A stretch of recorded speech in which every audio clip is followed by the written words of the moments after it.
Fala galera, tudo bem? Sou o professor Roberto Falcione, professor de História, em nome da Secretaria da Educação. Sejam todos bem-vindos a mais uma aula de História.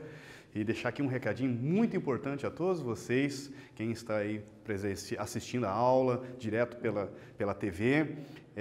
Vocês tenham a possibilidade de fazer as atividades com material impresso pela escola ou também pelo Classroom. Isso é um recado muito importante para vocês. Além disso, é importante também que vocês registrem sempre a presença de vocês no link do Classroom. Isso é muito importante porque marca a presença de vocês lá na atividade.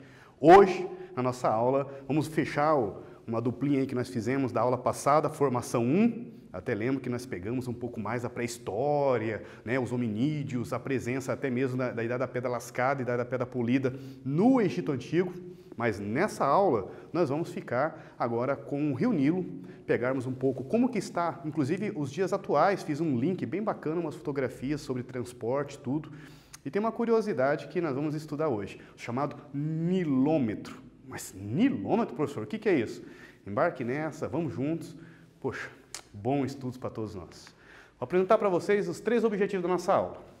Vamos identificar a organização no calendário anual de trabalho egípcio, baseado no ritmo das águas do Rio Nilo, como que os egípcios na antiguidade, e eu arrisco, desculpem, dizer também que até hoje, provavelmente, muitos agricultores da região devem se utilizar ainda do Rio Nilo como uma espécie de termômetro, como uma espécie de parâmetro para o seu trabalho, né? Nós chamamos de ritmos da natureza. É bem nesse sentido que nós vamos trabalhar hoje.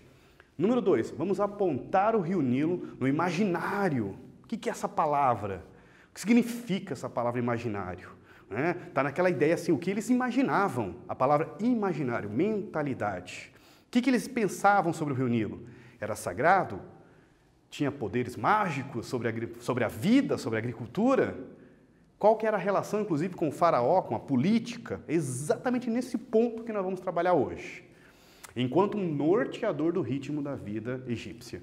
Vamos reconhecer também as especificidades, as principais características do trabalho agrícola no Egito Antigo. Então, nós vamos focar nessa parte do trabalho agrícola. Vamos lá. A gente sempre começa nossas aulas trazendo uma problemática, enfim, para que nós possamos aí pensar um pouquinho sobre o nosso assunto. Nosso tema, aula 26, Egito Antigo, né? E hoje nós vamos pegar então o tema sobre a Formação 2. Trouxe para vocês uma fotografia mas bem famosa. Vocês devem ter visto inclusive em alguns filmes. Confesso que filmes muito famosos, blockbusters aí com umas máquinas, né, voando em cima dessas pirâmides. Ela é considerada, puxa vida, uma das 7 maravilhas do mundo antigo. Pra vocês terem uma ideia da importância delas. Vocês já viram em algum outro momento também, em uma outra fotografia na internet? Vocês já viram em algum livro também essas pirâmides? Sabem do que elas se tratam? Vocês já pensaram um pouco sobre também qual que era a função delas? Vocês achavam que alguém morava nela? Para que servem as pirâmides? Já pensaram sobre isso? Elas são chamadas as pirâmides de Gizé. São localizadas no Egito Antigo. Não, desculpe, no Egito atual existe um país chamado Egito, né? Elas foram construídas para serem túmulos, não eram casas, para os faraós, principalmente para os faraós, mas as suas famílias, né, pessoas mais próximas ligadas a ele, também usavam como túmulo nessas pirâmides. Depois eram escavadas, inclusive, para fazer novas salas. Mas nós vamos estudar sobre elas para as próximas aulas. Ficou aqui só aquele gostinho aí. Não percam, tá aí o merchan da aula. Próxima aula aí, vamos pegar essas pirâmides de Gizé, estudar quem são elas, qual é o nome delas, inclusive, das 3 principais. E, na verdade, é um complexo, são milhares de pirâmides. E tem umas curiosidades bem bacanas, inclusive relacionadas ao Brasil também, ao famoso imperador Dom Pedro II. Além das grandes pirâmides, o Rio Nilo também sempre lembrado quando falamos do Egito, né? Sempre falamos do Rio Nilo. Imagina, segunda maior bacia hidrográfica do mundo, só perde para o Rio Amazonas. E havia, até pouco tempo atrás, na área de geografia, vou tentar navegar um pouquinho nesse mar, que afinal não é a minha praia, como diria o outro, sou professor de história, né? Mas os geógrafos, enfim, todos os especialistas da área, chegaram a ter um período de discussão longa sobre qual seria a maior bacia hidrográfica, a Rio Amazonas ou o Rio Nilo. O Rio Amazonas aqui no estado da Amazônia, né, na Amazônia, ou o Rio Nilo na África. No caso, no Egito, no país Egito. E teve uma discussão muito longa sobre isso. É porque eles pegam afluentes, pegam outras ligações que conectam com o Rio Nilo, assim também com o Rio Amazonas, né? Então, eles têm toda essa discussão, se qual é o maior, qual é o menor, mas é assim, nossa, eu estava vendo as diferenças, eram muito pequenas mesmo. Vamos estudar vamos relembrar o que já estudamos na nossa última aula sobre o Egito Antigo. Olha lá, continente africano, vocês estudaram comigo a localização, período histórico. Lembro que nós falamos que no Rio Nilo, inclusive lá desde a pré-história, os povos mais, vamos lá, caçadores do período paleolítico, né? Os primeiros hominídeos daquela região sempre utilizavam o Rio Nilo como uma espécie de norteador, uma localização. Eles iam caçar naquela região e sempre o ponto para eles não se perderem era o Rio Nilo. Não somente se perderem, mas como também subsistência, água para sobreviver, não é mesmo? Aqui nós temos, então, um mapa sobre o continente africano atual. Aqui está o Egito. O Rio Nilo não está apenas no Egito. Ele atravessa o Sudão do Sul, chega até Uganda. Daqui a pouco vamos colocar até, mais precisamente até que país ele para. É um super rio. Até eu lembro que nós brincamos nas aulas passadas sobre o Rio Nilo, ele não deságua, porque nós temos aquela imagem cartográfica que é essa, né, plana, mas na verdade nós estamos numa esfera, pelo amor de Deus, é um planeta, é uma esfera, e nisso o Rio Nilo, na verdade, começa na parte sul e deságua no mar Mediterrâneo. O delta do rio é uma coisa assim impressionante, gigante, a parte mais verde, essa parte aqui de cima, próximo ao norte da África, no mar Mediterrâneo. Mais uma imagem para vocês. Agora aqui vocês vão ter ideia da riqueza que é chamado delta do Rio Nilo. Isso aqui é o delta do Nilo. Olha só isso aqui é o Rio Nilo. Professor, mas está verde? Que o rio, nós estamos aqui numa imagem de projeção de satélite, né, do Google Earth. Né? Vocês conseguem ver, inclusive, aqui a África, como que é o deserto do Saara nessa região, uma região muito seca, árida, né? Desértica, de areia, mas graças à presença do Rio Nilo, vocês veem uma vegetação que alguns estudiosos falam assim de 50, 100, 200 metros de um lado para o outro também, tanto para o norte, para o leste, quanto para o oeste. Mas aqui no delta, quando o rio faz aquela deságua, né? Ele abre, de uma maneira com várias afluentes, é que dá para nós termos uma noção gigantesca da importância do Rio Nilo para a agricultura, para o desenvolvimento dessa região. É aqui que é a vida maior do Rio Nilo, está nessa região chamada Delta do Rio Nilo. Quando vocês ouvirem a palavra Delta, lembrem dessa região aqui. Então essa é a nossa aula passada. Vamos ver o que vocês vão estudar nessa aula de hoje. Ritmo das águas do Rio Nilo, calendário de trabalho egípcio, Rio Nilo e representações no imaginário. O que eles imaginavam? Qual a ligação da vida com o Rio Nilo, com o faraó, com a sociedade, com os camponeses principalmente também. E aí? É aula de história, mas é aula moderna. Olha que bacana aqui o nosso GIF. Como o Egito Antigo foi formado? Como surgiu o Egito Antigo? Mais uma fotografia, agora bem atual. Novamente nós focamos aqui na parte desértica do Rio Nilo, do Egito. A parte alta aqui da fotografia, vocês também veem a quantidade desértica que tem. E essa parte verde são tudo agriculturas. Parecem pequenos quadradinhos, a galera aqui do estúdio dando aquele foco pra gente. São pequenos quadrados que representam vários tipos de agriculturas de diferentes, enfim, proprietários de diferentes tipos de plantio, inclusive de várias culturas. Então aqui nós temos aqui vários tipos de agriculturas próximas sempre do Rio Nilo. Até hoje, isso é uma fotografia atual. Cadê onde que o professor Roberto acessou 2020? Se não me engano, essa foto é 2009, é uma foto atual. Né? Nós estamos falando de um momento atual. Até hoje o Rio Nilo é fundamental para a existência de pessoas na região, como diz o outro. E como que era lá na antiguidade, lá no Egito Antigo, como que os camponeses, como que a sociedade egípcia se localizava ou se organizava, tinha um ritmo de vida baseado no Rio Nilo. É exatamente nesse ponto. Muitos historiadores, nem o professor Roberto, a gente gosta muito de trabalhar com duas ideias, inclusive, assunto, inclusive, que nós já retomamos lá nas primeiras aulas, quando falamos sobre fontes históricas e tudo mais, que é chamado ritmo da natureza e o ritmo mecânico. Ritmo mecânico é o que o professor Roberto tem em mãos, é um relógio, né, mecânico, já diz a palavra. Nós temos aqui, inclusive, pontual, minutos, segundos, nem sempre foi assim, né? Antigamente, na verdade, inclusive só havia os ponteiros da hora, lá muito, muito tempo atrás na Europa, quando surgiu os primeiros relógios mecânicos. Com o tempo, melhorou os relógios e nós hoje temos, inclusive, melhorou ou aperfeiçoou, acho que a palavra melhor seria modificou, e surgiram os ponteiros dos minutos, houve a necessidade que surgissem os ponteiros dos segundos, e hoje, por causa de Olimpíadas, se fala em milésimos de segundos, quando a gente vê aquelas corridas, ou melhor, aquelas disputas de natação e tudo mais.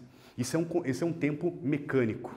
Mas lá na antiguidade, haviam outras formas de regular a vida e organizar o ritmo da vida baseado na natureza. E essa forma de regular e organizar a vida baseada na natureza, chamamos de tempo da natureza. E é exatamente isso que nós temos aqui. Um calendário anual baseado no ritmo das águas do Rio Nilo, que era a maneira como eles organizavam a vida, plantavam, mediam o tempo, sabiam que período era do ano, tudo baseado no Rio Nilo. Olha a importância que eram para eles. Eles não tinham relógio mecânico. Como que eles se organizavam no tempo? Quando eles sabiam que era o período de plantio? Quando eles sabiam que era período de colheita? Melhor, quando sabiam a quantidade, inclusive, que eles podiam plantar graças às inundações do Rio Nilo. Lembra das aulas passadas que nós falamos? Eles ainda não têm adubo, eles ainda não têm, ainda bem, né? Transgênicos, eles não têm tecnologias do campo.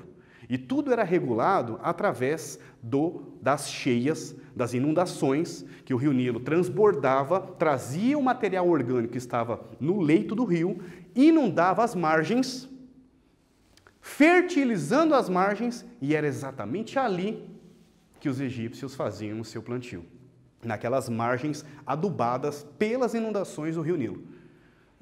Com o tempo, depois vieram a criação de animais, o homem percebeu que dava para usar o adubo, né, dava para usar, enfim, o esterco dos animais como adubo, para adubar a terra, e foi surgindo novas técnicas de plantio. Mas a primeira, a mais primitiva, a origem da agricultura está relacionada com rios, está relacionada com as inundações dos rios. Olhe lá, o Shemu, o período anual do Rio Nilo, era chamado de Shemu, que era o período chamado seca. O Aquete era o período que aconteciam as cheias, chovia no Egito, transbordava o rio, é um fenômeno natural, não é só uma situação, como diz o outro, uma luta constante do homem até nos dias atuais, não é verdade? Mas hoje nós temos escavadeiras, técnicas de desassoreamento, e eles lá? Como que eles dominavam essas inundações, né? O período da Aquete é chamado inundação. Vinham as chuvas, inundava, fertilizava o solo e ali eles tinham como se organizar. É um caos, como diria aquele professor que nós estudamos lá, o Jaime Pinsky. É um caos, porque ele destrói tudo. Só que daí veio o trabalho do homem para dominar o poder destruidor e ainda por cima reverter esse poder destruidor e usar na agricultura. Isso que é fenomenal. Por isso que nós discutimos na aula passada aquela famosa frase do Heródoto, que o Rio Nilo era uma dádiva, que o Egito, desculpe, era uma dádiva do Rio Nilo. Será que era isso mesmo? E nós vimos a importância do Rio Nilo, mas só o Rio Nilo por si só seria suficiente para surgir uma civilização em meio a um deserto? Trabalho humano, meninos e meninas, né? Galerinha do sexto ano, importantíssimo, é fundamental. O homem precisou fazer canais de irrigação, precisou aprender a dominar os períodos do mês do Rio Nilo. Ele começou a observar o Rio Nilo, é na base da observação. É verdade que os egípcios inventaram umas formas de medição do tempo. A clepsidra, vocês conhecem, já ouviram falar? É um balde de metal com outro em cima, cheio de água, com um furinho, e ele vai fazendo uma espécie de um conta-gota, pim, pim, chamado clepsidra. Aí ali ele tinha o tempo que gasta para aquela água sair do balde que está furado para cair no outro, caindo aquele barulhinho, pim, pim, é o tempo que ele usava. Ele media a quantidade de baldes. Então assim, surgiu no Egito algumas formas. A ampulheta, que inclusive é símbolo da nossa profissão. Né? O professor Roberto, historiador, a ampulheta é o símbolo da nossa profissão. É de origem, né, da antiguidade. No entanto, o que eles ainda principalmente utilizavam eram os ritmos da natureza. O canto dos animais, enfim, do galo. Eu estou dando um exemplo, não estou falando do Egito, mas um exemplo como que nós utilizamos a natureza. Né? O período das cheias, período da seca, perete, o terceiro período que nós vamos fechar aqui, o momento da semeadura e da colheita. Então, o homem foi percebendo através da natureza que tinha os períodos e ali ele se localizava, tanto para o trabalho, como também para organizar a sua própria vida. Olhe lá os períodos dos meses. O nosso fevereiro seria o perete. Era o momento que eles colhiam. Faziam a semeadura e também colhiam, né? Plantavam como também colhiam. Março, Shemu, é a seca, muito forte. Então, ó, outubro, novembro, dezembro, janeiro deve ser aqui, desculpe, e fevereiro, eram os períodos de semeadura e colheita. Para o nosso clima até que bate um pouco, né? Dependendo do plantio, né? Algumas coisas nós ainda colhemos nesse período. Agora, olha o período de seca. Março, já no metade da segunda quinzena de fevereiro, março, abril, maio, junho, é o Shemu, é a seca. Aí chegou julho, para nós seria o período mais frio, né? Dependendo, aqui na região sul, tem maior dificuldade. Tudo bem que o Paraná é grande, como diz o outro, e alguns climas em julho, eles estão em milho, estão em tudo, nós ainda não estamos. Aqui, a região Curitiba, metropolitana, ainda não estamos no milho. Mas aqui, pegou ali oeste do Paraná, né? Como diz o outro, Cascavel para frente ali, dá-lhe milho ali, um atrás do outro, né? A quete, inundação, começava segunda quinzena de junho, julho, agosto, setembro e outubro. Olha que interessante. Tive uma experiência morando em Rondônia, eles falavam mesmo morava na região mais rural de Rondônia, inclusive, isso há 20, 30 anos atrás, e falava-se muito mesmo sobre essa ideia de períodos das chuvas. Até hoje se usa muito na região mais ali da Amazônia, do Acre, de Rondônia, porque é um período de chuva. Quando dá outubro, vocês não têm ideia, de outubro até janeiro, e é chuva. Chuva muito forte. Até hoje eles chamam de chuva. E no Nordeste tem essa ideia de falar período de chuvas como inverno. Não tem nada a ver conosco, né? Porque inverno é frio, né? E no Nordeste a palavra inverno para eles é chuva. Nossa, nós estamos no período de inverno. Eu falei assim, como assim esse período de inverno aqui no Ceará, né? Aí eu fui ver, para eles a palavra inverno é chuva, é o período de chuva deles. Olha que interessante, várias características relacionadas ao nosso país. Aqui está relacionado com o Egito Antigo, tudo bem? Trouxe para vocês a primeira atividade. Deem uma analisada no gráfico. Vocês já estudaram alguma vez com gráfico? Vamos lá, bem rapidinho. Olha lá, junho, olha lá, o período de maior cheias do Rio Nilo. Olha lá como dá período que diminui. Olha em novembro, sobe lá em cima. Qual que era em novembro? Perete, momento de semeadura e colheita, né? Aí vinha aqui, descia. Você teria que identificar o mês em que as águas começam a subir, o mês em que as águas chegam ao ponto alto, o mês em que as águas começam a retornar ao leito, ou seja, a parte baixa do Rio Nilo, abaixo, no solo, o leito do rio. E letra B, os egípcios conheciam o regime do Nilo, ou seja, dominavam os períodos do Nilo. Vocês vão responder essa aí. Daqui a pouquinho nós voltamos e corrigimos juntos. Combinado?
Voltei, galerinha?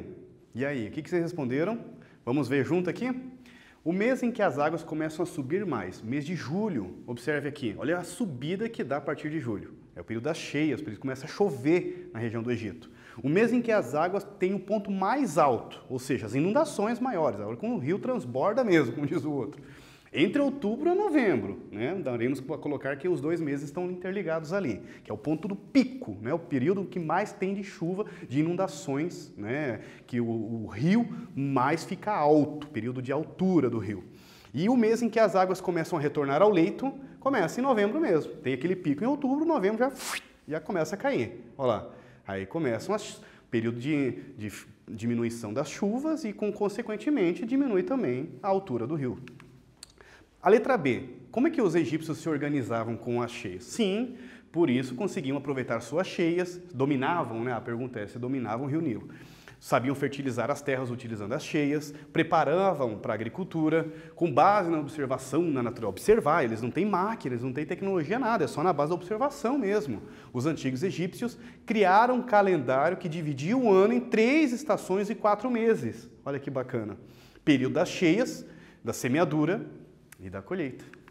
Aí, eu trouxe para vocês mais uma imagem, é um infográfico, ok? É do livro de História do professor Boulos, e aqui está colocando aqui o Rio Nilo, uma representação, né, um desenho, e nós temos aqui os agricultores na região, como que eles trabalhavam lá antigamente.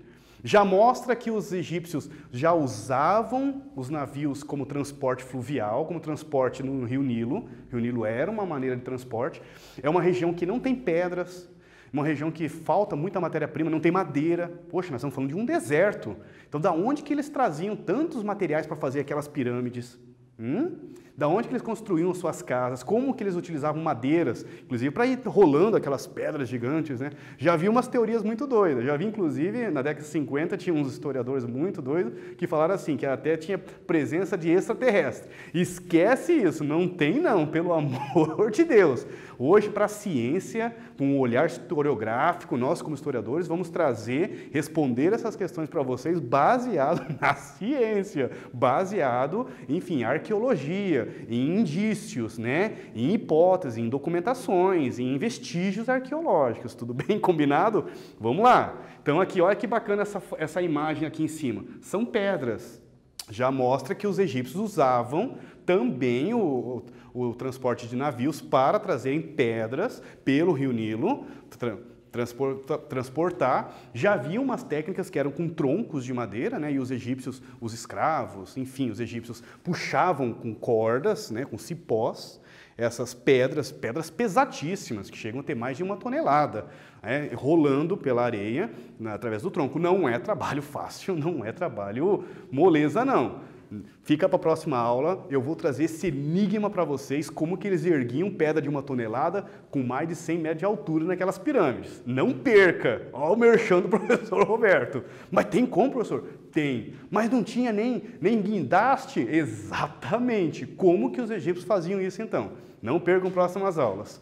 Olha que bacana aqui os canais de irrigação. Era aquela espécie de uma vala, né, um buraco, onde a água entrava e assim os egípcios levavam para outras regiões. Na aula passada vocês viram o chamado charduf, uma técnica egípcia, onde o camponês pegava a água de um balde com uma pedra do lado, erguia e ia colocar para o outro lado. Lembra dessa tecnologia chamada charduf? Está aqui, ó, no nosso infográfico aqui.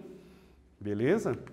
Próximo aqui. Então, sobre o ritmo da vida. O ritmo da vida egípcia era rigorosamente repetido, né? E o ciclo da natureza, o ciclo do Rio Nilo ajudava a fazer essa rotina, essa repetição. Por isso que eles se organizavam anualmente, de julho a meados de novembro.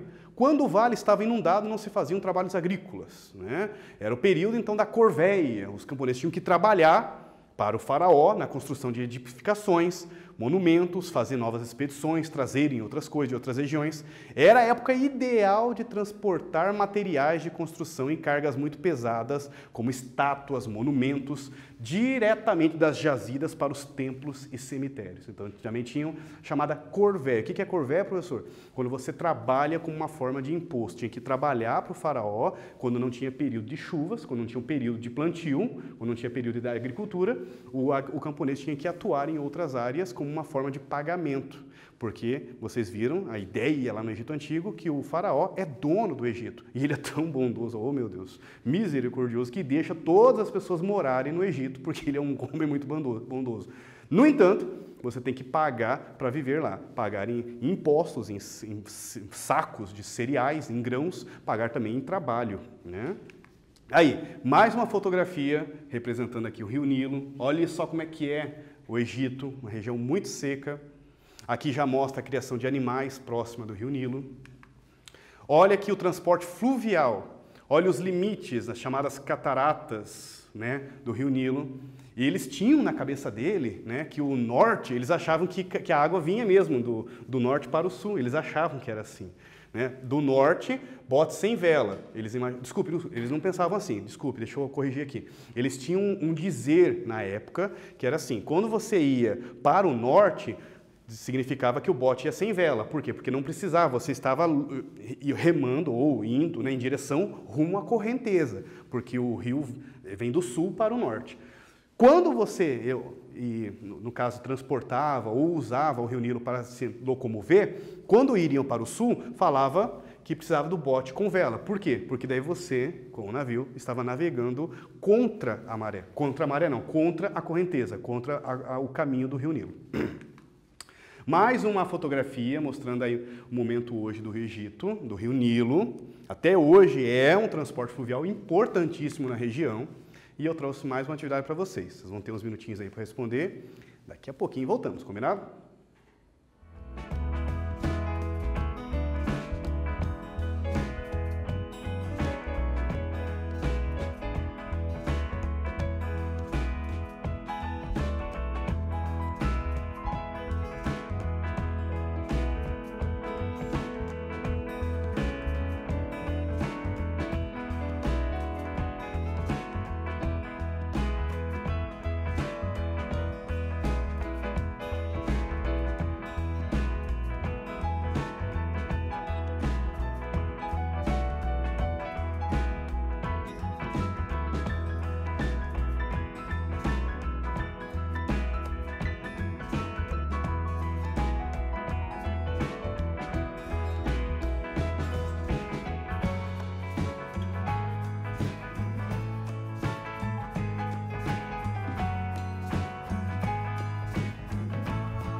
Voltei, galerinha. E aí, o que vocês responderam? Como que era organizado o trabalho e a vida no Egito Antigo? Vamos ver? Organizado de acordo com os períodos das secas e inundações do Rio Nilo. O ritmo da vida era rigorosamente repetido, baseado no Rio Nilo, os períodos de chuvas e de inundações de seca. E também tinha o período da Corvéia, baseado nesse ritmo da água do Rio Nilo, que era o trabalho pago como uma forma de imposto para o imperador, como para o faraó. Trabalho agrícola. A ceifa e a debulha representavam o trabalho integral, aqui uma imagem de egípcios trabalhando, né, na colheita, como na debulha, também de cereais. Os homens cortavam as espigas com uma foice de cabo curto, né? Se fosse antes do domínio do metal, era de pedra. Olha e pensa bem que trabalho que era fazer essas ferramentas de pedra polida, né? Vocês viram nas aulas passadas. Com o domínio do metal, essas ferramentas passaram a serem de metais. Próximo slide. Tinha também um ancinho, uma espécie de rastelo que a gente usa até hoje, algumas ferramentas dessa época. Olha aqui, uma espécie de enxada com duas madeiras. Acho muito bacana essa imagem. Duas madeiras, o cipó. Imagine a dor na coluna do camponês egípcio, né? Ele fazendo ali todo o trabalho com uma enxada de madeira, né? Ou, né, com o tempo, com o domínio do metal, se tornou, né, em ferramentas de metais. Mas no início, que nem tem aqui, ó, são duas madeiras, um cabo um pouco maior, a outra menor, de madeira, e aí ali ele vai preparando o solo para fazer a colheita, o plantio, ou fazer as covas para plantar as sementes. Mais umas ferramentas, ó, aqui, ó, a foice de cabo curto que nós estávamos comentando, né? E assim, esse movimento. Aqui tá bom, né? Coitado do camponês, que tiver que abaixar muito. Deve dar uma dor na coluna danada. Ok? Alguns outros instrumentos de madeira e de pedra. Aqui no imaginário egípcio, né, como é que eles imaginavam o Egito Antigo, o Rio Nilo. Hoje se conhece os ritmos das enchentes e tudo mais. Eles acreditavam que as inundações, né, as inundações do Rio Nilo aconteciam nas cavernas subterrâneas. Eles acreditavam que tinha umas cavernas situada numa região da primeira catarata, perto de Aswan. Onde fica essa primeira catarata, professor? Vamos ver se nós achamos bem rapidinho aqui. Está aqui. Aqui que eles acreditavam que nascia o Rio Nilo. Hoje sabemos que não é bem por aí, né? Então, está aqui as primeiras cataratas. Perto de Aswan, e eles acreditavam que os deuses Num, Anubis e Satis tinham uma espécie de importância. Quando não se rezava muito para aqueles deuses, é que teria problemas no Rio Nilo. Aqui também já houve situações quando houve problemas de fome, de diminuição na agricultura, eles acreditavam que faltou um pouco mais de cultuar os deuses, de rezar para os deuses. E tinha um famoso nilômetro. Nos templos tinha um espaço onde chovia, enfim, quando transbordava com as cheias do Rio Nilo, transbordava essas regiões, onde tinha uma espécie de uma coluna ou uma espécie de uma altura para eles medirem a altura que foi inundado dentro desses templos, e ali eles sabiam quanto que foi aquele período de cheia, quanto que foi aquele período de inundação. Baseado nisso, o faraó, os sacerdotes, os escribas, os trabalhadores, funcionários do faraó, organizavam que tamanho, ou tinham uma expectativa de quanto que seria de impostos do ano. Olha só, baseado nas cheias do Rio Nilo, chamado nilômetro.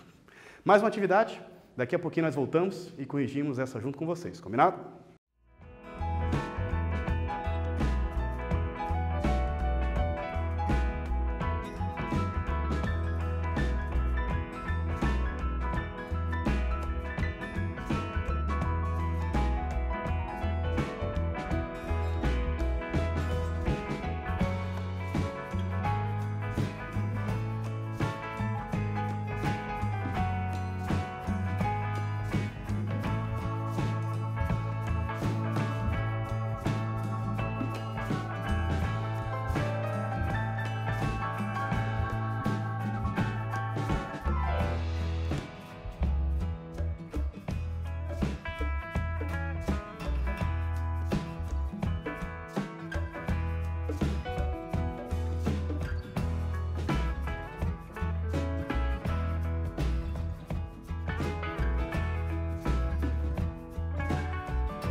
Voltei, galerinha. E aí, o que vocês responderam?